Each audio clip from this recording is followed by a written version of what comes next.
प्रेमी जुगल को बड़ झटका देला ओयो आउ ओयो होटेल जाई परिबेनी अविवाहित दंपति एही बड़ घोषणा करिछि ओयो कंपनी।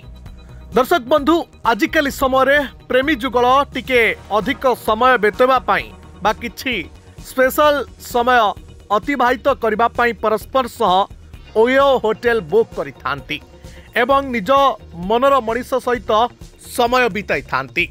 किंतु अनेक समय ओयो होटेल विवाद भितर रुहे। केतेबेले प्रेमिकर मृतदेह सेठू उद्धार हुए तो केतेबेले अनैतिक कार्य चले बोली अभियोग मध्य आसे। आउ एहारि भितरे ओयो होटेल एक बा ओयो मालिक एक बड़ निष्पत्ति नैछंती। एथर कोनोसी प्रेमी जुगल आउ ओयो होटेल जाई परिबे नाही, अर्थात अविवाहित युवक युवती ओयो होटेल जाई परिबे नाही।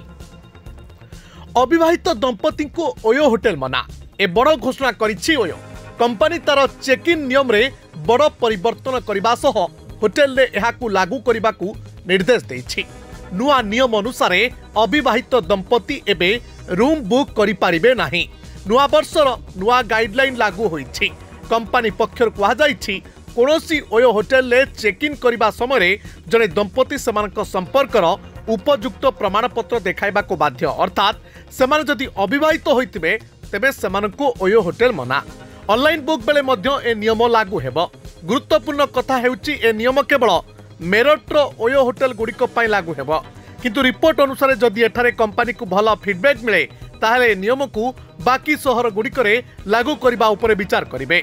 ओयो पक्षरु आहुरी कहा जाइछि जे मेरठ बासिंदा अविवाहित दंपति को होटेल न देबाकू अपील करिथिले। एहाकू दृष्टि रखी कंपनी पक्षरु एबडी पदक्षेप निया जाइछि। Bureau report Dinalipi live. Dinalipi live को एबे ही लाइक शेयर सब्सक्राइब करंतु।